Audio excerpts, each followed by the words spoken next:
जय हिंद साथियों, आज हम लोग पढ़ने वाले हैं पॉलिटिकल सिस्टम के बारे में, राजनीतिक व्यवस्था के बारे में, जिसको आप कह सकते हो शासन व्यवस्था या शासन प्रणाली। शासन व्यवस्था का हो या शासन प्रणाली का हो, बात एक ही है।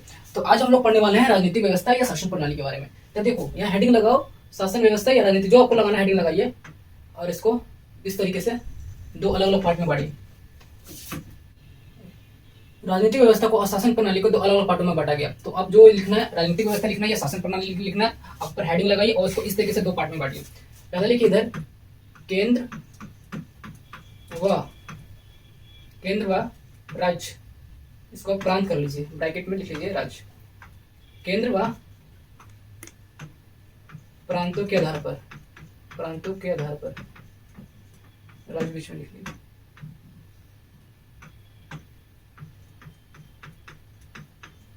प्रांतों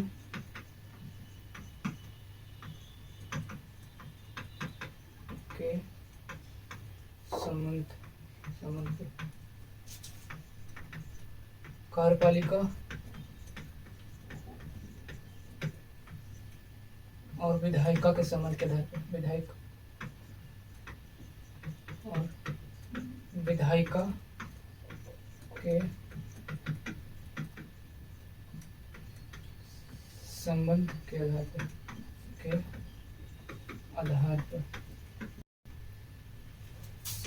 पर देखो, पहला हमारा हो गया केंद्र व प्रांत के संबंध के आधार पर।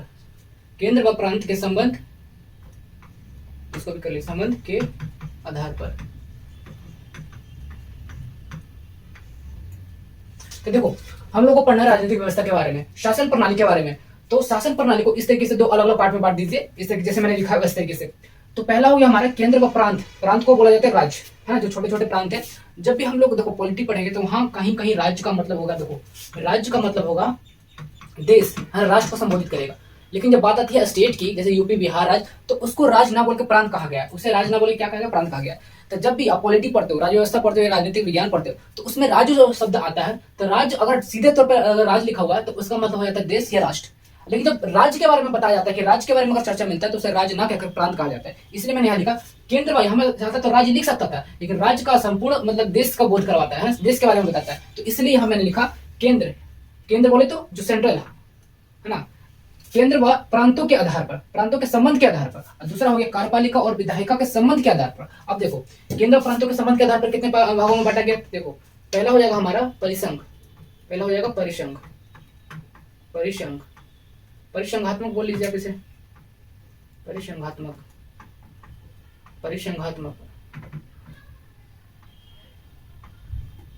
दूसरा हो गया संघात्मक। तीसरा हो गया एकात्मक, इसको इंग्लिश में कहते हैं कॉन्फेडरेशन, कॉन्फेडरल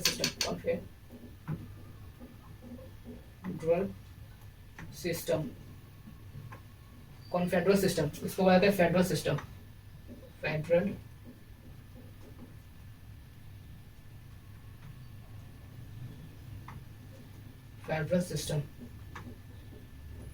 इसको बोला जाता है यूनिटरी सिस्टम।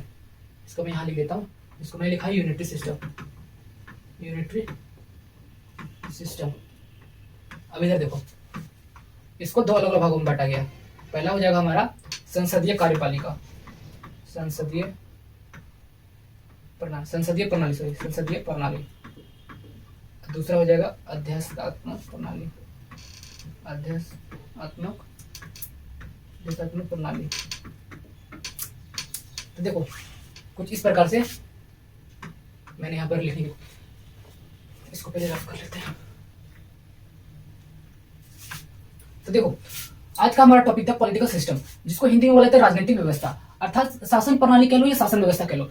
तो आज हम लोग पढ़ने वाले शासन व्यवस्था, बोलते हैं ना संविधान में क्या शासन व्यवस्था है, सरकार किस तरीके से काम करे, वहाँ एकात्मक सरकार होनी चाहिए या फिर तो संघात्मक सरकार होनी चाहिए, या फिर तो परिसंघात्मक सरकार होनी चाहिए। जैसे केंद्र सरकार हो गया, एक राज्य सरकार हो गया। तो संविधान में जो सरकार के वर्ण है, हमें पता है सरकार के 3 अंग होते हैं, कार्यपालिका, विधायिका और न्यायपालिका, 3 अंग होते हैं सरकार के। लेकिन सरकार किस तरीके से काम करेगी, है ना, उसका प्रणाली क्या रहेगा, उसका सिस्टम क्या रहेगा, शासन करने का व्यवस्था क्या रहेगा, आज उसी शासन व्यवस्था के बारे में पढ़ने वाले, आज उसी शासन प्रणाली के बारे में पढ़ने वाले। तो ऊपर हेडिंग लगाइए शासन व्यवस्था, या शासन व्यवस्था कह लीजिए या शासन प्रणाली कह लीजिए, जो जो आपको जो उचित लगे वो आप यहाँ हेडिंग लगाइए और उस हेडिंग को दो अलग अलग पार्टों में बांटिए। एक केंद्र व प्रांतों के संबंध के आधार पर, देखो केंद्र मतलब सेंट्रल गवर्नमेंट, तो केंद्र हो गया एक प्रांतों के, प्रांत मैंने क्या बोला, जो स्टेट होता है जैसे बिहार, यूपी, मध्य प्रदेश, है ना, ये सब जो हो गया केंद्र और प्रांतों के संबंध के आधार पर। और एक हो गया, देखो प्रांत अगर ना समझ में तो ब्रैकेट में लिख लेना राज्य, स्टेट जो कहलाता है। लेकिन आप डायरेक्ट स्टेट यहाँ लिख दोगे तो वो गलत हो जाएगा, क्योंकि राज्य संबोधित करता है किसी राज्य को संबोधित करता है, इसीलिए यहाँ पर लिखना केंद्र व प्रांतों के संबंध के आधार पर। और दूसरा लगाना यहाँ पर दूसरे अलग पार्ट में लिखना कार्यपालिका और विधायिका के संबंध के आधार पर। जैसे मैं पढ़ा ना आपको इसके पिछले सेशन पे पढ़ाया था कार्यपालिका क्या होता है, विधायिका क्या होता है और न्यायपालिका क्या होता है। देखो मेरा हर एक सेशन पिछले सेशन से लिंक रहता है, अगर आप डायरेक्ट जंप करके आओगे तो कुछ ऐसे शब्द आपको मिलेगा जो आपको समझ में नहीं आएगा। तो यहाँ मैंने लिखा सेकंड पार्ट में लिखा कार्यपालिका और विधायिका के संबंध के आधार पर। तो दो अलग अलग पार्ट में बांटा, पहले लिखा केंद्र और प्रांतों के संबंध के आधार पर। तो इसमें तीन आ गए, परिसंघात्मक जिसको इंग्लिश में कहा जाता है कॉन्फेडरल सिस्टम, और दूसरा हो गया संघात्मक जिसको इंग्लिश में कहा मैंने फेडरल सिस्टम, और तीसरा हो गया एकात्मक जिसको इंग्लिश में मैंने कहा यूनिटरी सिस्टम, है ना। एकात्मक प्रणाली कैसे कह लो, एकात्मक प्रणाली, संघात्मक प्रणाली या परिसंघात्मक प्रणाली, क्योंकि हम पढ़ने वाले शासन व्यवस्था के बारे में। ये एकात्मक व्यवस्था भी कह सकते हो या संघात्मक व्यवस्था भी कह सकते हो या परिसंघात्मक व्यवस्था कह सकते हो, क्योंकि मैंने आपको हेडिंग लगा दिया कि शासन व्यवस्था या शासन प्रणाली के दो अलग अलग भागों में बांटा गया है, केंद्र व प्रांतों के संबंध के आधार पर, कार्यपालिका और विधायिका के संबंध के आधार पर। इधर देखा मैंने तो इधर हम लोगों ने दो अलग अलग पार्टों में बांटा, कार्यपालिका और विधायिका के संबंध के आधार पर दो अलग अलग भागों में बांटा, संसदीय प्रणाली और दूसरा हो गया अध्यस्थात्मक प्रणाली। संसदीय प्रणाली को बोला जाता है या इंग्लिश में बोला जाता है इसको पार्लियामेंट्री सिस्टम, पार्लियामेंट्री सिस्टम, और इसको बोला जाता है प्रेसिडेंटियल सिस्टम। मैं इसको बाद में पढ़ाऊंगा अच्छे से। तो एक हो गया संसदीय प्रणाली, एक हो गया अध्यस्थात्मक प्रणाली। तो आज हम लोग केवल इसको चर्चा करने वाले हैं कि अगर ये परिसंघात्मक क्या चीज होता है, कॉन्फेडरल सिस्टम क्या होता है, परिसंघात्मक व्यवस्था क्या है, आज इसी के बारे में पढ़ने वाले हैं, परिसंघात्मक प्रणाली के बारे में। तो देखो अगर इसे स्क्रीनशॉट लेना चाहते हो तो ले सकते हो। मैंने यहाँ पर आपको लिखना है कि शासन व्यवस्था अर्थात शासन प्रणाली को दो अलग अलग भागों में बांटा गया। एक हो केंद्र व प्रांतों के संबंध के आधार पर, जिसमें मैंने तीन अलग अलग भागों में पढ़ाया, आपको बताया परिसंघात्मक प्रणाली, संघात्मक प्रणाली, एकात्मक प्रणाली या व्यवस्था भी कह सकते हो, परिसंघात्मक व्यवस्था, संघात्मक व्यवस्था और तीसरा हो गया एकात्मक व्यवस्था। इंग्लिश में कहते हैं कॉन्फेडरल सिस्टम, फेडरल सिस्टम और यूनिटरी सिस्टम। और इधर मैंने लिखा कार्यपालिका और विधायिका के संबंध के आधार पर संसदीय प्रणाली और अध्यस्थात्मक प्रणाली। पहला हो गया संसदीय प्रणाली, दूसरा हो गया अध्यस्थात्मक प्रणाली। संसदीय प्रणाली को मैंने कहा पार्लियामेंट्री सिस्टम, जहां पार्लियामेंट को महत्व दिया जाता है, संसद को महत्व दिया जाता है। तो एक हो गया पार्लियामेंट्री सिस्टम संसदीय प्रणाली, दूसरा हो गया अध्यस्थात्मक प्रणाली जहां अध्यक्ष को महत्व दिया जाता है अर्थात प्रेसिडेंट को महत्व दिया जाता है, जहां राष्ट्रपति को महत्व दिया जाता है, जिसको मैंने इंग्लिश में कहा प्रेसिडेंटियल सिस्टम कहा। तो आज हम लोग केवल पढ़ने वाले हैं केंद्र और प्रांतों के संबंध के आधार पर, जो मैंने तीन अलग अलग पार्टों में आपको बताया, यहाँ पर लिखा मैंने। तो केवल आज हम इसको देखने वाले हैं परिसंघात्मक प्रणाली क्या है, परिसंघात्मक सिस्टम क्या है, परिसंघात्मक व्यवस्था क्या है। तो आइए हेडिंग लगाते हैं, सेकंड हेडिंग लगाओ कि हम लोग शासन प्रणाली पढ़ रहे हैं, पॉलिटिकल सिस्टम पढ़ रहे हैं, तो उसमें आप सब हेडिंग लगाइए परिसंघात्मक प्रणाली किसे कहते हैं। इंग्लिश में कहा जाता है कॉन्फेडरल सिस्टम, है ना, स्पेलिंग देख लो कॉन्फेडरल सिस्टम। तो आज हम लोग पढ़ने वाले परिसंघात्मक प्रणाली। देखो आज इस लेक्चर के माध्यम से परिसंघात्मक कंप्लीट करवा दिया जाएगा, लेकिन जब मैं अगला सेशन लाऊंगा तो संघात्मक प्रणाली, जो संघात्मक व्यवस्था और एकात्मक व्यवस्था, इन दोनों को लिंक करके पढ़ना होता है, इन दोनों में कंपैरिजन करके पढ़ना पड़ता है कि इन दोनों में डिफरेंस क्या है ना, इसमें क्या कहता है, इसमें क्या कहता है, इसमें क्या किन चीजों के बारे में वर्णन है और इसमें इस सिस्टम में, इस प्रणाली में किन चीजों का वर्णन है। तो दोनों को लिंक करके कंपेरिजन करके हम लोग पढ़ने वाले। तो आज केवल हम परिसंघात्मक को कंप्लीट करेंगे और जो अगला सेशन आएगा तो हम इन दोनों को कंपेरिजन करके पढ़ेंगे, और उसके बाद जो सेशन आएगा तो संसदीय प्रणाली और अध्यस्थात्मक प्रणाली, इन दोनों को कंपेरिजन करके पढ़ना पड़ता है, इन दोनों को आपस में लिंक करके पढ़ना पड़ता है, क्योंकि इसमें क्या डिफरेंस है, इसमें क्या डिफरेंस है। देखो जैसे आप ब्रिटेन का संविधान पढ़ोगे तो ब्रिटेन का संविधान संसदीय प्रणाली है, और जो अमेरिका का जब संविधान पढ़ोगे तो वहां जो शासन व्यवस्था है, वहां जो शासन प्रणाली, जो सरकार जिस प्रकार से शासन करती है, तो वहां का जो व्यवस्था है वहां का अध्यस्थात्मक प्रणाली है, प्रेसिडेंशियल सिस्टम वहां पर। तो जो वहां महत्व दिया जाता है, अमेरिका में राष्ट्रपति को महत्व दिया जाता है, तो सारी शक्ति राष्ट्रपति के पास होता है। लेकिन जब बात करते हैं ब्रिटेन की संसदीय प्रणाली, तो हाँ ब्रिटेन में तो प्रेसिडेंट होता ही नहीं, तो आज भी राजा चलता है, तो वहां प्रधानमंत्री अर्थात संसदीय प्रणाली, वहां संसद को महत्व दिया जाता है। लेकिन जब बात करते हैं भारत की, तो भारत में क्या अध्यस्थात्मक प्रणाली है, संसदीय प्रणाली है, तो भारत में राष्ट्रपति भी है और प्रधानमंत्री। भारत में अगर सिस्टम की बात करें, शासन प्रणाली की बात करें, तो भारत में संसदीय प्रणाली, अध्यस्थात्मक प्रणाली बोले तो वहां प्रेसिडेंट महत्व दिया जाता है, अमेरिका में प्रेसिडेंट को महत्व दिया जाता है अर्थात राष्ट्रपति को महत्व दिया जाता है। लेकिन जब भारत के संविधान में देखते हैं तो राष्ट्रपति के पास वास्तविक शक्तियां नहीं है, औपचारिक शक्तियां, अवास्तविक शक्ति है, डायरेक्ट उसके पास शक्ति नहीं दी गई है, औपचारिक शक्ति दी गई। तो इस आधार पर हम देखें तो हमारा जो सिस्टम है अध्यस्थात्मक प्रणाली तो है नहीं, संसदीय प्रणाली है। तो हमारा अगर आपसे क्वेश्चन पूछे कि भारत का शासन प्रणाली कैसी है, तो बोलना भारत की संसदीय प्रणाली है, पार्लियामेंट्री सिस्टम। ये कहां से लिया गया, ये ब्रिटेन से लिया गया, क्योंकि ब्रिटेन ने पहले अपनाया था, क्योंकि ब्रिटेन का तो सिस्टम बनाया नहीं था, संविधान बनाया, धीरे धीरे विकास हुआ था। मैंने पिछले सेशन में आपको बताया था इन सब चीजों के बारे में। तो जो ब्रिटेन का जो प्रणाली है, जो सिस्टम है, शासन व्यवस्था जो सिस्टम है, तो संसदीय प्रणाली है। अब भारत का भी संसदीय प्रणाली है। लेकिन आपसे क्वेश्चन पूछा जाए कि बताओ भारत का जो शासन व्यवस्था है, ये शासन प्रणाली, तो शासन व्यवस्था बोले शासन प्रणाली बोले, तो व्यवस्था की पर्यायवाची शब्द समझ लीजिए प्रणाली होता है।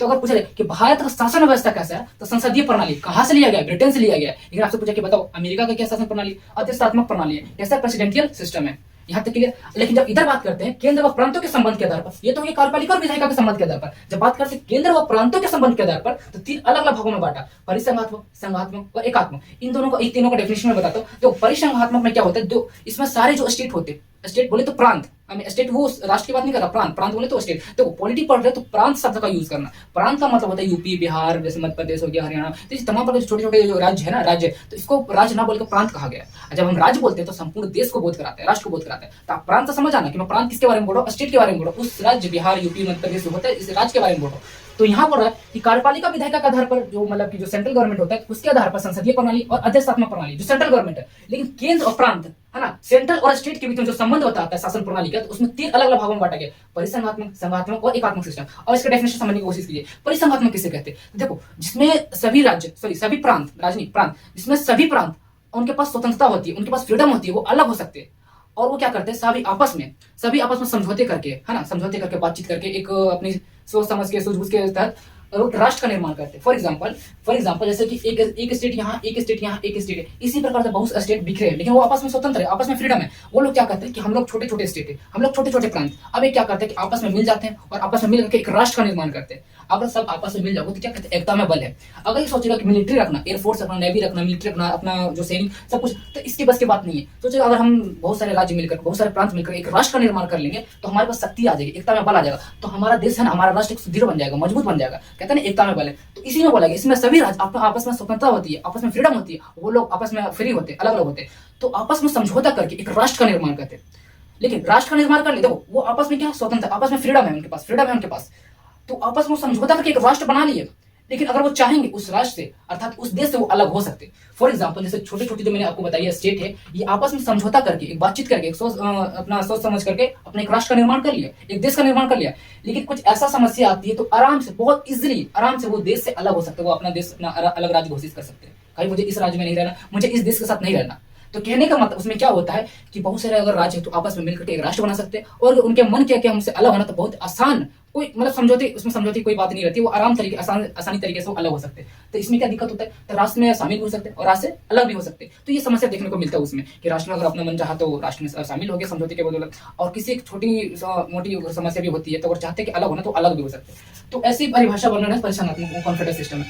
लेकिन मैं आपसे एक प्रश्न पूछता हूँ कि अगर ऐसा सिस्टम होगा तो क्या एक देश की उन्नति हो सकती है, विकास हो सकती है? थोड़ा भी अगर आपस में थोड़ा सा अगर बात विचारधारा, अगर एक स्टेट दूसरे स्टेट, एक प्रांत दूसरे प्रांत से विचारधारा मैच नहीं करेगा तो देखो लड़ाई झगड़ा के एक समस्या बनी रहती है, एक विवाद होते रहते हैं। जब हल्का फुल्का विवाद होगा तो क्या अगर रिजल्ट कि भाई मुझे तुम्हारे साथ नहीं रहना, मुझे तुम्हारे साथ नहीं रहना, कि मुझे ये फ्रीडम है, मुझे प्राप्त है, स्वतंत्रता प्राप्त है मुझे, कि मुझे तुम्हारे साथ नहीं रहना, तो चाहे वो राष्ट्र अलग हो सकता है। तो जब ऐसा सिस्टम होगा तो क्या वो देश का विकास होगा, उन्नति होगा? जी नहीं। तो वर्तमान, एक मेरा प्रश्न पूछता हूँ आपसे, अपना थोड़ा कॉमन सेंस लगाना कि वर्तमान समय में क्या ऐसा सिस्टम एग्जिस्ट करना चाहिए कि नहीं होना चाहिए? ऐसा सिस्टम होना चाहिए कि नहीं होना चाहिए? कोई सभी देश में ऐसा सिस्टम होना चाहिए कि नहीं होना चाहिए? अरे भाई जिससे देश का विकास ही नहीं हो सकता, उन्नति नहीं हो सकता, हम ऐसा सिस्टम क्यों रखेंगे? तो नोट यहाँ करके लिख लेना कि परिसंघात्मक वर्तमान समय ऐसा कोई देश नहीं है जो इस सिस्टम को फॉलो करता हो, अपना शासन प्रणाली कुछ इस तरीके से फॉलो करता हो। तो वर्तमान समय ऐसा कोई सा देश नहीं है जो ऐसा शासन प्रणाली को रखता हो, ये फॉलो करता हो। ऐसा समय, ऐसा व्यवस्था आज तक, मतलब आज की डेट में वर्तमान समय ऐसा सिस्टम किसी भी देश में देखने को नहीं मिलेगा। लेकिन जब बात करते हैं संघात्मक और एकात्मक में, तो देखो संघात्मक से समझने समझने से पहले कोशिश करिए एकात्मक क्या हो। सबसे पता चल रहा है एकात्मक प्रणाली, एकात्मक व्यवस्था,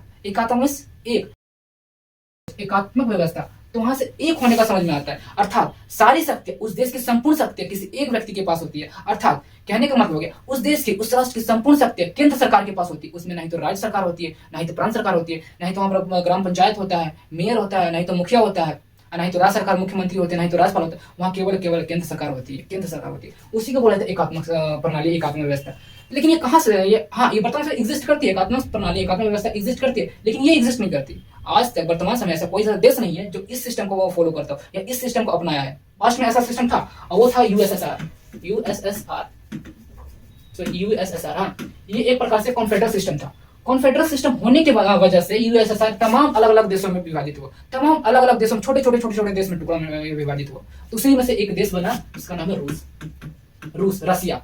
तो जो रसिया है, जो रूस है, जो देश है, वो कहां से टूटा था? यूएसएसआर से टूटा था। तो वर्तमान समय में जो रूस है ना, किसको फॉलो करता है? एकात्मक प्रणाली को फॉलो करता है, यूनिटी सिस्टम को फॉलो करता है। वर्तमान समय में यूनिटी सिस्टम को फॉलो करता है। लेकिन जब बात करते हैं भूतकाल की, जब इसके पहले की बात करते हैं, जब ये परिसंघात्मक में था, यूएसएसआर जब परिसंघात्मक था, कॉन्फेडरल सिस्टम में था, तो इसमें तो शक्ति प्राप्त होती है, जब चाहे तो राष्ट्र से अलग हो सकता है। तो वैसे ही सिस्टम हुआ, वैसे ही यहाँ पर घटना घटी। यूएसएसआर से रसिया एक ऐसा देश है जो उससे अलग होकर के अपने एक राष्ट्र घोषित किया, अपने एक देश घोषित किया, जो आज वर्तमान समय में एकात्मक प्रणाली को फॉलो करता है। एकात्मक प्रणाली क्या है? जहां सारी शक्ति किसी एक व्यक्ति के पास हो, अर्थात केंद्र सरकार के पास हो, उसे हम क्या कहेंगे? उसे हम क्या कहेंगे? एकात्मक प्रणाली कहेंगे। लेकिन ये कहां संभव है? ये तो एग्जिस्ट करता है। देखो, हमने देखा रसिया में, देखा चाइना में, देखा फ्रांस में, देखा।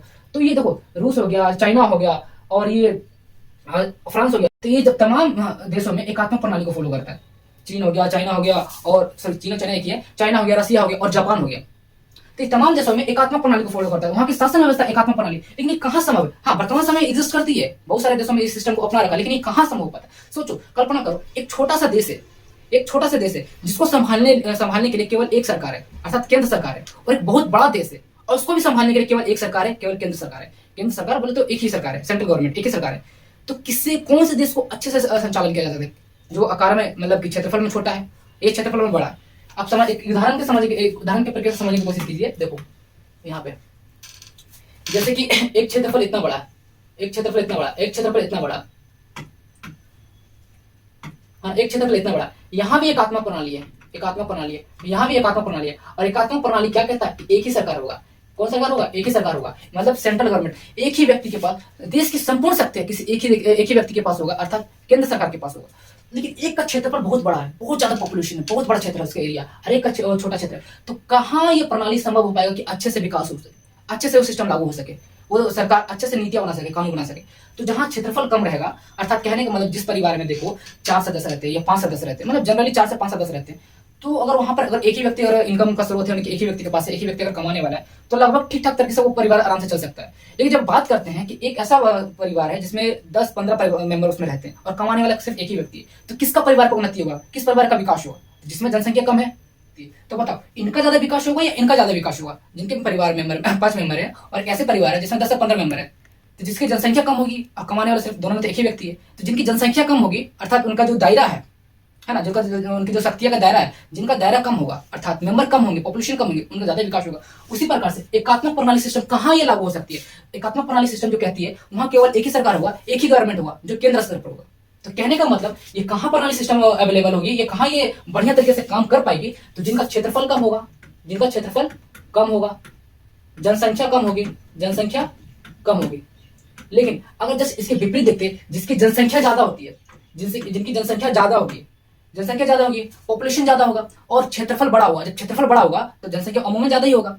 तो क्या एक सरकार, क्या उस जो देखो, ये जो सेंट्रल गवर्नमेंट, जैसे कि मैं मान ले, अगर एक समझने की कोशिश करें, जैसे भारत देश है, अगर भारत देश में एकात्मक प्रणाली होता है, नहीं, अगर ऐसा प्रणाली सिस्टम होता, तो सोचो, दिल्ली में केंद्र सरकार है, सेंट्रल गवर्नमेंट, तो दिल्ली से लेकर के क्या यहाँ तक शासन व्यवस्था, यहाँ शासन अच्छे से कर पाएगी? क्या यहाँ तक जो नियम कानून बना पाएगा? तो क्या यहाँ तक नियम कानून पहुंच पाएगा ठीक तरीके से? अब यहाँ का क्या जरूरत है, यहाँ की क्या सिस्टम होनी चाहिए, इन लोगों के लिए क्या नियम कानून होनी चाहिए, तो वो केंद्र सरकार कैसे पता चलेगा?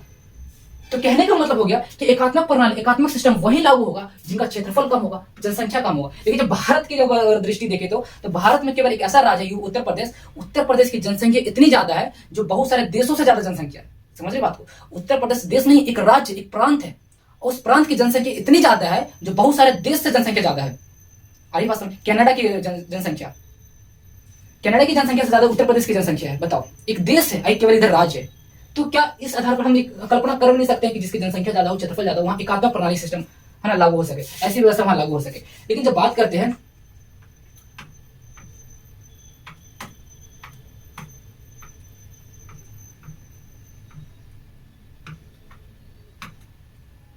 हाँ, जब बात करते हैं संघात्मक प्रणाली की, अब देखो संघात्मक प्रणाली किसे कहते हैं, संघात्मक व्यवस्था किसे कहते हैं? तो जिसमें दो सरकार होती है, एक केंद्र स्तर पर होती है, एक प्रांत स्तर पर होती है, जिसे हम कहते हैं केंद्र सरकार और इसको हम कहते हैं राज्य सरकार। तो यहाँ एक राज्य सरकार हो गया, एक केंद्र सरकार हो गया। तो ये सिस्टम कहाँ अवेलेबल होगा, ये सिस्टम कहाँ लागू होगा अच्छे तरीके से? तो जिसका क्षेत्रफल ज्यादा होता है और जनसंख्या ज्यादा होता है। क्योंकि जब क्षेत्रफल ज्यादा है तो केंद्र स्तर का, तो केंद्र के मामले को, समस्या का समाधान करेंगे, केंद्र लेवल पर नीतियों को बनाएंगे, कानून को बनाएंगे। जो राज्य सरकार है, उस जो प्रांत है, जो प्रांत की सरकार है, वो अपने प्रांत को देखेंगे, उस प्रांत के लिए नियम कानून बनाएंगे। तो संघात्मक प्रणाली, ये संघात्मक सिस्टम, ये कहाँ अवेलेबल होगा, ये कहाँ उचित तरीके से इस व्यवस्था को लागू किया जा सकता है? तो जहां क्षेत्रफल ज्यादा होगा, जनसंख्या ज्यादा होगा, तो संघात्मक प्रणाली और एकात्मक प्रणाली उसको डिटेल्स में अच्छे से गहराई से हम पढ़ेंगे अगले सेशन में। आज हम पढ़ने वाले हैं केवल परिसंघात्मक। लेकिन इन लोगों की जो बेसिक जो शब्द लिखा हुआ है इसका बेसिक जो डेफिनेशन हो सकता है, आखिर इस शब्द का मतलब क्या है, यह मैंने आप लोगों को बता दिया। संसदीय प्रणाली, जहां संसद को महत्व दिया जाता है, जहां संसद के दो सदन होते हैं, लोकसभा होता है, एक राज्यसभा होता है। और अध्यक्षात्मक प्रणाली में जहां राष्ट्रपति को सारी शक्तियां दी जाती है, जहां राष्ट्रपति को महत्व समझा जाता है। जैसे मैंने एग्जांपल बताया, अध्यक्षात्मक प्रणाली किसी कौन से देश फॉलो करते हैं? अमेरिका फॉलो करता है। संसदीय प्रणाली ब्रिटेन फॉलो करता है, ब्रिटेन संसदीय प्रणाली है, और ब्रिटेन से ही लिया गया है हमारा भारत का जो संसद प्रणाली संसदीय प्रणाली है। लेकिन जो भारत का संसदीय प्रणाली लिया गया किस आधार पर? कार्यपालिका और विधायिका के संबंध के आधार पर लिया गया संसदीय प्रणाली, और ब्रिटेन से लिया गया है।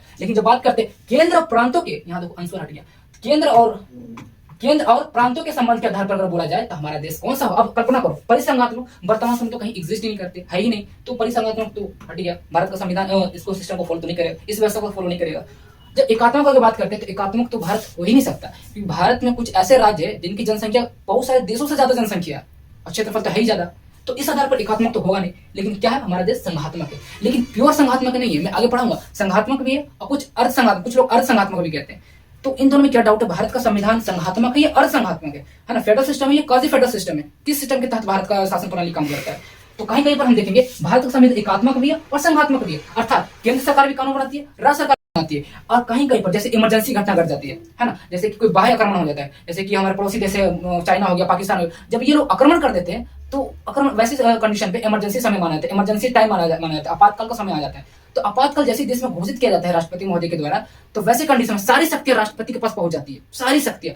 तो वैसे कंडीशन में जब आपातकाल का समय आ जाता है तो राज्य सरकार को है ना हटा दिया जाता है, उनकी सारी शक्तियों को निलंबित कर दिया जाता है, उनकी सारी शक्तियों को निलंबित कर दिया जाता है, और राज्य की शक्तियां, राज्य की तमाम शक्तियां और केंद्र की तमाम शक्तियां एक व्यक्ति के पास पहुंच जाता है, जिसे हम बोलते हैं केंद्र सरकार के पास, और वो सरकार होते हैं राष्ट्रपति महोदय। तो राष्ट्रपति महोदय के पास सारी शक्तियां पहुंच जाते हैं, कब? जब इमरजेंसी का समय आता है। और ये किस अनुच्छेद में वर्णन है? ये 352 अनुच्छेद में वर्णन है। जब आपातकाल का जब समय होता है, जब इमरजेंसी लगाया जाता है, तो सारी शक्तियां, तो जब इमरजेंसी कब लगेगा? जब बाह्य आक्रमण हो जाएगा, है ना, बाह्य आक्रमण हो जाएगा या कुछ ऐसी जो घटना घट जाएगा हमारे देश के अंतर्गत, तो इमरजेंसी लगाया जाता है, आपातकाल समय लगाया जाता है, जो 352 अनुच्छेद में वर्णन है। और इमरजेंसी के दौरान सारी शक्तियां किसके पास पहुंच जाती है? केंद्र सरकार के पास पहुंच जाती है, अर्थात राष्ट्रपति महोदय के पास पहुंच जाती है, जिसमें राज्य सरकार को निलंबित कर दिया जाता है, उनकी शक्तियां कुछ समय तक के लिए हटा दिया जाता है, निलंबित कर दिया जाता है, सस्पेंड कर दिया जाता है उनकी शक्तियों को। तो हम क्या देख रहे हैं इस सिस्टम में? क्या देख रहे हैं? सारी शक्ति एक व्यक्ति के पास जा रहा है, राष्ट्रपति महोदय के पास जा रहा है। तो इसका मतलब क्या, किसको दर्शा रहा है? ये एकात्मक प्रणाली को दर्शा रहा है, एकात्मक व्यवस्था को दिखा रहा है। लेकिन ये कंप्लीटली हर समय अवेलेबल नहीं होता, हर समय लागू नहीं होता, ये कभी कभी अर्थात आपातकाल के समय, इमरजेंसी के समय ये लागू किया जाता है। तो लेकिन जनरली संघात्मक ही रहता है, केंद्र सरकार केंद्र लेवल पर कानून बना रहे, राज्य सरकार राज्य स्तर पर कानून बना रहे। तो इस स्तर पर देखिए, हम लोग इस दृष्टि देखें तो भारत का संविधान संघात्मक प्रणाली भी है, एकात्मक प्रणाली है। तो इसी आधार पर कहा जाता है कि भारत का संघात्मक प्योर संघात्मक नहीं, अर्ध संघात्मक है, जिसको क्वाजी फेडरल सिस्टम के नाम से जाना जाता है। एकात्मक तो बोलेंगे नहीं, क्योंकि एकात्मक हर हमेशा नहीं अवेलेबल रहता है। जब आपातकाल का समय आता है तब देखते हैं कि एकात्मक जैसे प्रणाली सिस्टम लागू हो रहा है। तो एकात्मक तो बोल नहीं सकते, क्योंकि हर समय रहता नहीं है, हर समय क्या रहता है? संघात्मक रहता है, हर समय संघात्मक रहता है। लेकिन कभी कभी जब संघात्मक हटता है तो एकात्मक आता है। तो इस आधार पर हम बोलते हैं कि भारत का जो सिस्टम है, शासन प्रणाली, जो गवर्नेंस सिस्टम है, पॉलिटिकल सिस्टम है, तो हम इस आधार पर कहेंगे कि भारत क्या संघात्मक होते हुए अर्ध संघात्मक का कार्य करती है, संघात्मक होते हुए भी अर्ध संघात्मक का कार्य करती है, क्वाजी फेडरल के साथ काम करती है। तो इन दोनों के बारे में डिफरेंस करके मैं अगले सेशन में बताऊंगा। संसदीय प्रणाली क्या, अध्यक्षात्मक प्रणाली क्या, इसके लिए एक अलग से सेशन आएगा। तो आज हम लोग देखने वाले परिसंघात्मक कॉन्फेडरल सिस्टम क्या है। तो आइए इसके बारे में थोड़ा सा गहराई से जानने की कोशिश करते हैं। तो हेडिंग लगाइए शासन प्रणाली, है ना, और सब हेडिंग लगाइए परिसंघात्मक प्रणाली, जिसको इंग्लिश में कहा जाता है कॉन्फेडरल सिस्टम। देखो परिसंघ, परिसंघ देखो इसका मूल शब्द है, जो परिसंघात्मक है ना, इसी का मूल शब्द है परिसंघ। परिसंघ को इंग्लिश में बोला जाता है कॉन्फेडरेशन। तो देखो परिसंघात्मक प्रणाली, कॉन्फेडरल सिस्टम, परिसंघ, कॉन्फेडरेशन, ये एक राजनीतिक प्रणाली है। कैसी प्रणाली है? ये एक पॉलिटिकल सिस्टम है, राजनीतिक प्रणाली है, जिसमें ना तो केंद्र का महत्व होता है, ना तो ही तो राज्य का। मैंने क्या बताया कि जो तमाम जो राज्य होते हैं, जो स्टेट होते हैं, प्रांत होते हैं, वो आपस में एक समझौता करके एक राष्ट्र का निर्माण कर लेते हैं। और राष्ट्र का जब निर्माण किया तो उसमें तो केंद्र का भी महत्व नहीं है, राज्य का महत्व नहीं है। राज्य का महत्व इसलिए नहीं है, केंद्र का महत्व इसलिए नहीं है, क्योंकि जब चाहे उस राष्ट्र से, उस देश से वो अलग हो सकते हैं। तो ये लोग समझौता करके एक राष्ट्र का निर्माण करते हैं और आपस में बातचीत करके एक नियम कानून बना लेते हैं कि देश का विकास इस तरीके से होगा, देश की प्रणाली सिस्टम व्यवस्था इस तरीके से होगा, देश इस तरीके से चलेगा, वहाँ का प्रशासन व्यवस्था कुछ इस प्रकार से होगी। तो आपस में समझौता करके बातचीत करके एक नियम कानून बना लेते हैं। नहीं तो उसमें केंद्र का महत्व होता है, नहीं तो राज्य का महत्व होता है, नहीं तो कोई राष्ट्र का महत्व होता है, नहीं तो किसी देश का, किसी प्रांत का महत्व होता है। तो मैंने यहाँ क्या लिखा, ये एक राजनीतिक प्रणाली है, ना तो केंद्र का महत्व होता है, ना तो राज्य का महत्व होता है। केंद्र व राज्य या प्रांत, देखो इसको एक ही शब्द बोला गया, है ना, राज्य बोलो या प्रांत बोलो, तो केंद्र व राज्य या प्रांत मिलकर एक समझौता कर लेते हैं, आपस में बातचीत कर लेते हैं कुछ विषयों पर। हम जैसे आंतरिक एवं बाह्य सुरक्षा कैसे होगा, आंतरिक सुरक्षा मतलब देश के अंदर जब लोग आपस में समझौता करके देश का निर्माण कर ही लिए तो आंतरिक सुरक्षा है ना, जब ये लोग आपस में समझौता करके एक राष्ट्र का निर्माण कर ही लिए तो आंतरिक सुरक्षा मतलब इस देश की आंतरिक सुरक्षा और बाह्य सुरक्षा किस प्रकार की जाएगी, तो आपस में समझौता करके एक नियम कानून बना लेते हैं। इसके अलावा विदेश नीति है ना, फॉरेन पॉलिसी है ना, विदेश नीति किस प्रकार से होगी तो उस पर एक समझौता करके एक नीति बना लेते, एक नियम बना लेते आदि तमाम प्रकार के प्रशासन व्यवस्था से वे लोग करेंगे है ना, जो आदि तमाम प्रकार जो शासन प्रशासन व्यवस्था जो वो लोग करेंगे आपस में मिलकर करेंगे। इसके लिए केंद्रीय शासन व्यवस्था बनाई जाती है, एक केंद्रीय शासन व्यवस्था बनाई जाती है क्योंकि केंद्र सरकार होगा, एक सेंट्रल गवर्नमेंट होगा जिसके सहारे ये तमाम प्रकार की व्यवस्था लागू करवाई जाएगी और नियम बनाए जाएंगे आपस में समझौता करके। और इसे ही परिसंघ होने का कारण, अगर प्रांत आपस में समझौते जो राष्ट्र बना है, तो परिसंघ का मतलब है जो आपस में समझौते करके एक राष्ट्र बना है, चाहे तो परिसंघ से पुनः अलग हो सकते हैं। मैंने आपको क्या बताया कि आपस में स्वतंत्रता प्राप्त होती है, फ्रीडम प्राप्त होती है, तो जब चाहे उस राष्ट्र से है ना, उस देश से वो अलग हो सकते हैं, तो परिसंघ से पुनः अलग हो सकते हैं क्योंकि उन्हें हमेशा स्वतंत्रता प्राप्त रहती है, फ्रीडम प्राप्त रहती है। इस डेफिनेशन के तहत आपको समझ में आ गया होगा कि परिसंघात्मक प्रणाली किसे कहते हैं, कॉन्फेडरल सिस्टम किसे कहते हैं। तो देखो इसमें जो होता है, जो तमाम प्रकार के जो राज्य होते हैं जो अलग अलग बांटे हुए रहते हैं, तो आपस में समझौता करके एक राष्ट्र का निर्माण कर लिया और वही लोग समझौता करके नियम कानून भी बनाएंगे, नियम कानून भी बनता है और सेंट्रल गवर्नमेंट भी बनाया जाता है। लेकिन उसमें नहीं तो उसमें राष्ट्र का महत्व होता है, नहीं तो राज्य का महत्व होता है, नहीं किसी प्रांत का महत्व होता है, नहीं तो किसी राष्ट्र का महत्व। राष्ट्र का महत्व इसलिए नहीं होता है क्योंकि जब चाहे तो वो राज्य से अलग हो सकते हैं, उस देश से अलग हो सकते हैं, जो प्रांत लोग आपस में मिलकर राष्ट्र का निर्माण किया। तो ये हो गया परिसंघात्मक। देखो स्पष्ट है कि ऐसी व्यवस्था में केंद्रीय ढांचा अविनाशी होता है, जो राज्य प्रांत मिलकर इसे बनाते हैं वो अविनाशी राज्यों का विनाशी संगठन यहाँ पर होगा।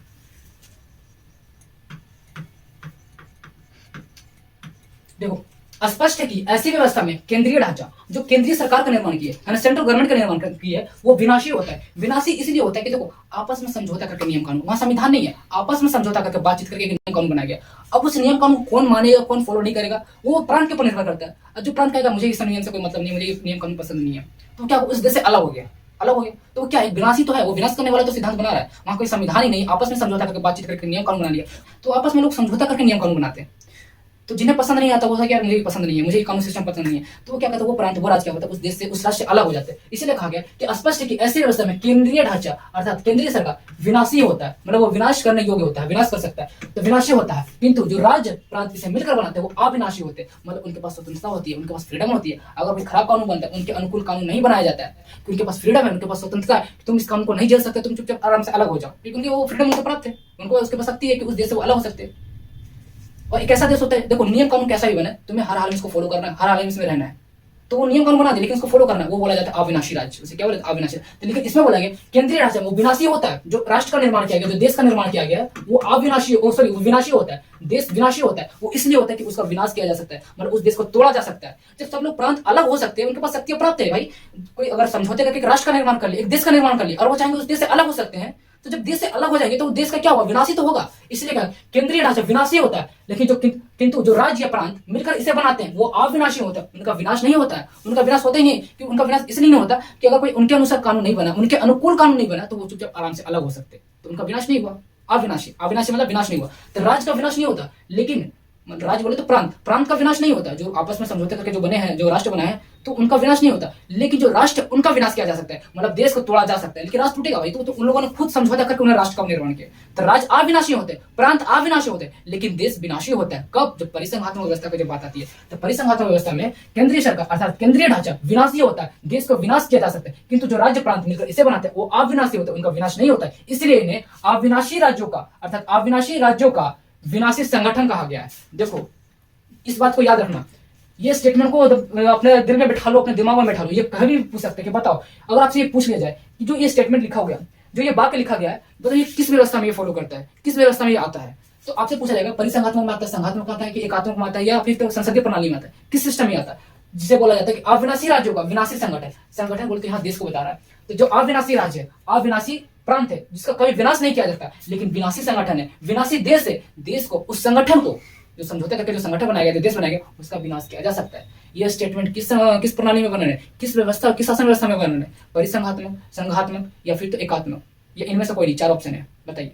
तो आप आराम से उत्तर दे सकते हो कि अविनाशी राज्यों को, जिसका विनाश नहीं किया जाता है, अर्थात राज्य का विनाश नहीं किया जाता है, तो अविनाशी राज्यों का विनाशी संगठन भी कहा जाता है। उदाहरण भूतपूर्व सोवियत संघ, हिंदी में बोला जाता है सोवियत संघ, जो यूएसएसआर, मैंने एग्जांपल स्टार्टिंग में दिया था। तो यूएसएसआर एक परिसंघ ही था, एक कॉन्फेडरेशन ही था, जो कई स्वतंत्र राज्यों से मिलकर बना था, कई स्वतंत्र राज्यों से मिलकर बना था, कई प्रांतों से मिलकर बना था। क्या एक देश बना था, एक राष्ट्र बना था सोवियत संघ के नाम से। तो सोवियत संघ टूटने के बाद उनमें से सभी राज्य में अपना एक एक स्वतंत्र राष्ट्र घोषित किया, अपना एक, जब टूटा तो अपना एक स्वतंत्र राष्ट्र घोषित किया, अपना एक अलग से देश घोषित किया, क्योंकि उनके पास शक्ति प्राप्त होती है, उस राष्ट्र से, उस देश से अलग हो सकते हैं। तो वही करा स्वतंत्र राष्ट्र घोषित किया, जो वर्तमान समय में एक परिसंघ ना होकर के संघ है। तो वर्तमान समय में परिसंघ ना होकर के एक संघ है, संघ बोलते हैं संघात्मक है, एक फेडरेशन सिस्टम में आता है। तो परिसंघ तो आज के समय को एग्जिस्ट ही नहीं करी, है ही नहीं।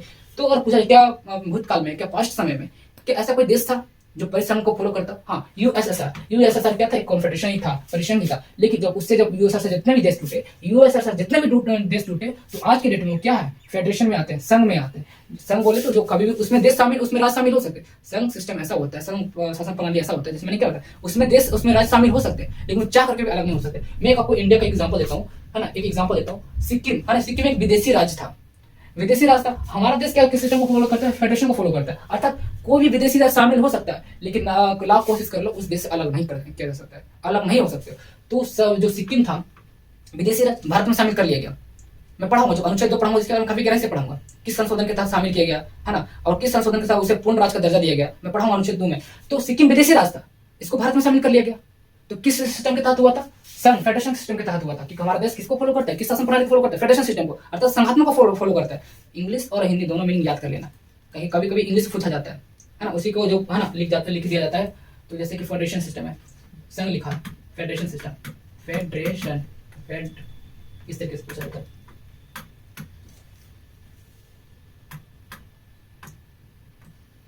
इस तरीके से कुछ, जैसे कि यहाँ पे लिख दिया संघ, या फिर तो फेडरेशन, इसलिए मैं बोलता हूँ इंग्लिश में याद कर लेना।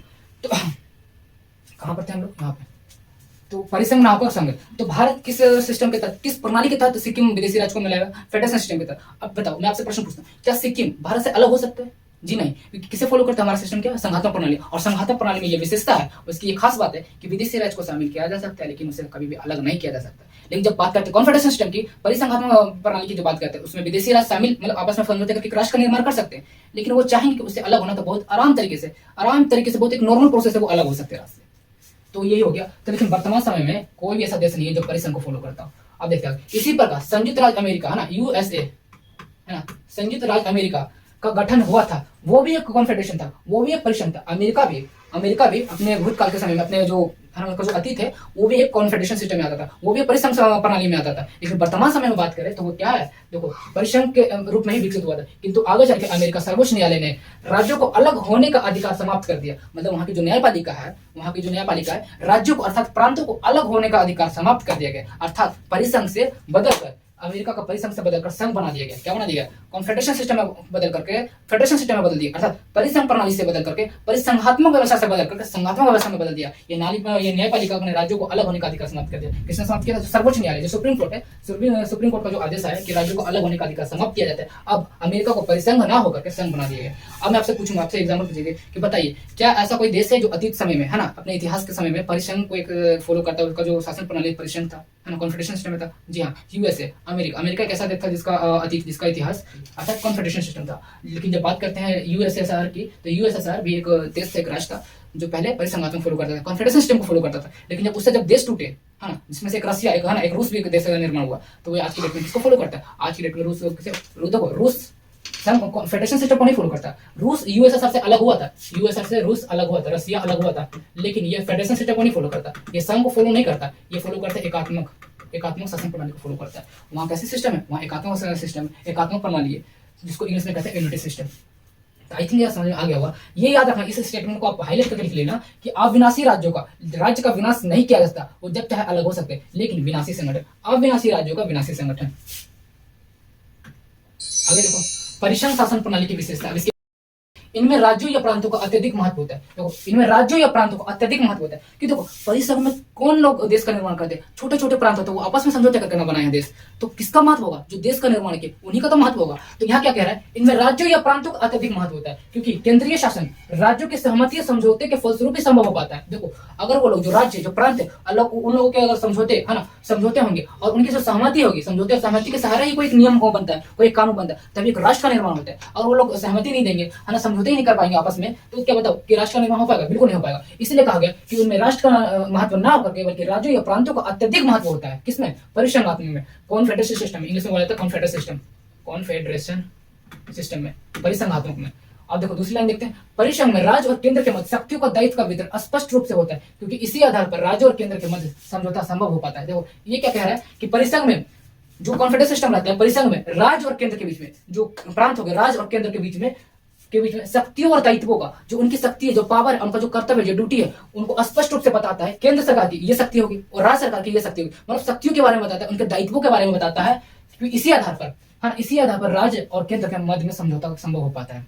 अगर ये चाहे परिसंघ से पुनः अलग हो सकते हैं, मैंने तो आपको पहले ही बताया, अगर ये चाहे परिसंघ से पुनः अलग हो सकते हैं क्योंकि इन्हें हमेशा स्वतंत्रता प्राप्त रहती है। इस शासन में संविधान का कुछ खास महत्व नहीं होता, संविधान का कुछ खास महत्व नहीं होता। देखो, अगर संविधान का अगर महत्व होता तो वो चाह करके उस देश से अलग नहीं रहते, और जो और ऐसा नियम कानून बना दिया जाए किसी प्रांत के अनुकूल नहीं है, मतलब उनके अनुसार अगर नियम कानून नहीं बना और संविधान रहेगा, संविधान का महत्व रहेगा, तो चाह करके उस प्रांत को, उस राज्य को फॉलो करना पड़ेगा, उसको मानना पड़ेगा, चाहे उनके अनुसार अनुकूल रहे या ना रहे। लेकिन यहाँ क्या होता है, अगर उनके अनुसार अगर कानून सिस्टम नहीं बनता, उनके समझौते अगर ठीक से मैच नहीं कर पाता, समझौते उनके अच्छे से नहीं हो सकते, विचारधारा सभी प्रांतों में नहीं मिलते, तो जिनकी विचारधारा नहीं मिल रही, जिनके अनुसार कानून नहीं बना, तो वो प्रांत के पास स्वतंत्रता प्राप्त होती है, फ्रीडम प्राप्त होती है, वो चाहेगा उस राष्ट्र से, है ना, उस देश से वो अलग हो सकता है। इस आधार पर हम कह सकते हैं कि वैसे देश में, वैसे शासन प्रणाली में संविधान का कुछ खास महत्व नहीं होता, और संविधान का महत्व होता तो राज्य चाह करके, वो प्रांत चाह करके उस देश से अलग नहीं होता।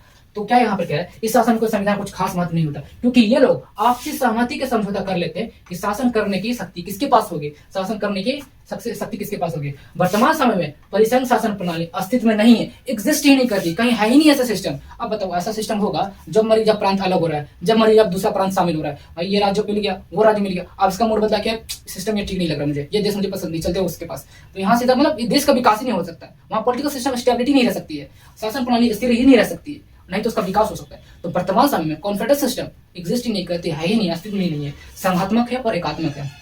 और एकात्मक में कौन आ जाएगा, दो एकात्मक में आ जाएगा, पहला आ जाएगा रसिया चाइना, चाइना हो गया, जापान हो गया। और संघात्मक में लिख लीजिए, संघात्मक बोले तो पहला नंबर जहां पर केंद्र होता है और राज्य होता है, तो संघात्मक बोले तो पहले अमेरिका आएगा, अमेरिका। सेकंड नंबर पर समझ लीजिए भारत को रख सकते हो, क्योंकि भारत संघात्मक है लेकिन कहीं कहीं पर से अर्ध संघात्मक रूप में माना जाता है। तो अमेरिका, संघात्मक को उदाहरण लिख लीजिएगा, अमेरिका और भारत। एकात्मक हो जाएगा रसिया, चाइना और जापान। अब आगे बढ़ते हैं। तो आई थिंक ये खत्म हो गया हमारा ये टॉपिक था। तो आज हम लोगों ने देखा कि राजनीतिक व्यवस्था, शासन प्रणाली क्या है, कितने प्रकार के होते हैं। तो शासन प्रणाली दो अलग अलग भागों में बांटा गया। एक केंद्र और प्रांतों के संबंध के आधार पर, केंद्र और प्रांत के जो संबंध है, रिलेशन, उनके आधार पर बांटा गया। जो परिसंघात्मक, संघात्मक और एकात्मक के बारे में बताया गया, तीन अलग अलग भागों में बांटा गया। और दूसरा हम लोगों ने देखा कार्यपालिका और विधायिका के संबंध के आधार पर, जो संसदीय प्रणाली है और अधिष्ठात्मक प्रणाली है, अर्थात जो कार्यपालिका और जो विधायिका का जो कार्य रहेंगे, किसके तहत काम किया जाएगा, संसद के तहत कार्य किया जाएगा या राष्ट्रपति महोदय के द्वारा कार्य किया जाएगा। तो ये हो गया संसदीय प्रणाली, जहां संसद होते हैं, संसद के दो सदन, राज्यसभा और लोकसभा। अधिष्ठात्मक प्रणाली, जहां राष्ट्रपति के पास सर्वशक्ति होती है, सबको शक्तियां होती है, उन्हीं को सबसे ज्यादा महत्व दिया जाता है। इसको इंग्लिश में बोला जाता है प्रेसिडेंटियल, प्रेसिडेंट बोलते हैं ना, तो प्रेसिडेंटियल सिस्टम, संसदीय प्रणाली, पार्लियामेंट्री सिस्टम, यहाँ और संसदीय प्रणाली बोला जाता है। एग्जांपल में लिख लीजिए ब्रिटेन। और अधिष्ठात्मक प्रणाली बोला जाए तो अमेरिका। अमेरिका में प्रधानमंत्री नहीं होते, वहां राष्ट्रपति होते हैं, वो राष्ट्रपति के पास सारी शक्तियां प्राप्त होती है, इसलिए वहां बोला गया प्रेसिडेंटियल सिस्टम। अगर भारत की बात करते हैं तो भारत में तो राष्ट्रपति भी है और प्रधानमंत्री भी है, लेकिन भारत में राष्ट्रपति के पास वास्तविक शक्तियां नहीं है, औपचारिक शक्तियां, मतलब जिसे बोले नाम मात्र की शक्तियां, शक्ति है लेकिन नाम मात्र की शक्ति, पता नहीं चलता उनके पास शक्ति है कि नहीं। अगर ब्रिटेन की बात करते हैं तो ब्रिटेन में राष्ट्रपति ही नहीं है, प्रधानमंत्री है, प्रधानमंत्री के पास सारी शक्तियां है लेकिन राष्ट्रपति नहीं है। राष्ट्रपति की जगह आज वहां पे राष्ट्रतंत्र चलता है, राजा का चलता है। राष्ट्रपति की जगह कौन है, राजा, क्राउन का चलता है, वहां क्राउन शब्द का प्रयोग किया जाता है। तो अगर बोला जाए संसदीय प्रणाली, अगर एग्जांपल दिया जाए तो बताओ संसदीय प्रणाली को, तो बेहतर एग्जांपल हो सकता है ब्रिटेन। ब्रिटेन का जो शासन प्रणाली किसके आधार पर, कार्यपालिका और विधायिका के संबंध के आधार पर ब्रिटेन जो है संसदीय प्रणाली। अब भारत, तो भारत में संसदीय प्रणाली। अब भारत की जो संसदीय प्रणाली, जो शासन व्यवस्था है, कहां से लिया गया, ब्रिटेन से लिया गया। लेकिन जब बात आती है अमेरिका, तो अमेरिका है अधिष्ठात्मक प्रणाली, जहां राष्ट्रपति को महत्व दिया जाता है, राष्ट्रपति के पास सारी शक्तियां होती है। लेकिन जब इस आधार पर बोला जाए तो अमेरिका हो जाएगा संघात्मक, अमेरिका क्या हो जाएगा, फेडरेशन सिस्टम में आ जाएगा। और ब्रिटेन, तो ब्रिटेन भी बोला जाए तो संघात्मक सिस्टम में ही आ जाएगा। क्योंकि देखो सॉरी ब्रिटेन चला जाएगा एकात्मक प्रणाली में। ब्रिटेन चला क्योंकि उनके पास राष्ट्रपति नहीं है, केवल एक ही सरकार है, वो भी सेंट्रल लेवल पर, सेंट्रल गवर्नमेंट ही। तो ब्रिटेन चला जाएगा, ब्रिटेन को जो शासन प्रणाली है वो चला जाएगा एकात्मक में। लेकिन भारत की बात करते हैं, भारत संघात्मक है, लेकिन भारत संघात्मक होते हुए अर्धसंघात्मक कभी कभी देखने को मिलता है। नोट करके लिखना, भारत संघात्मक होते हुए कहीं कहीं पर अर्धसंघात्मक रूप में देखा जाता है। लेकिन जब परिसंघात्मक की जो बात करते हैं तो बात समय वर्तमान समय एग्जिस्ट ही नहीं करती। तो आई थिंक इस माध्यम से समझ में आ गया होगा। इसमें एग्जांपल लिख लेना ब्रिटेन और भारत। अब भारत को ब्रैकेट में करके लिखना कि ब्रिटेन से लिया गया, भारत का जो संसदीय प्रणाली जो सिस्टम है ब्रिटेन से लिया गया, और अध्यात्मक प्रणाली हो अमेरिका में पाया जाता है। इधर एकात्मक प्रणाली कहाँ, तो एकात्मक प्रणाली ब्रिटेन में है और रसिया में है, चाइना में, जापान में। संघात्मक शासन प्रणाली कहाँ, तो भारत और कहाँ, अमेरिका, भारत और अमेरिका। तो आई थिंक ये जो हमारा जो पहला टॉपिक तक खत्म हो गया। कल हम देखेंगे संघात्मक और एकात्मक प्रणाली में क्या अंतर है, इन दोनों को रिलेट करके पढ़ेंगे, और उसके बाद देखेंगे संसदीय प्रणाली और अध्यात्मक प्रणाली। तो आज तक इतना ही, मिलते हैं अगले सेशन में, तब तक के लिए बाय, बेस्ट ऑफ लक।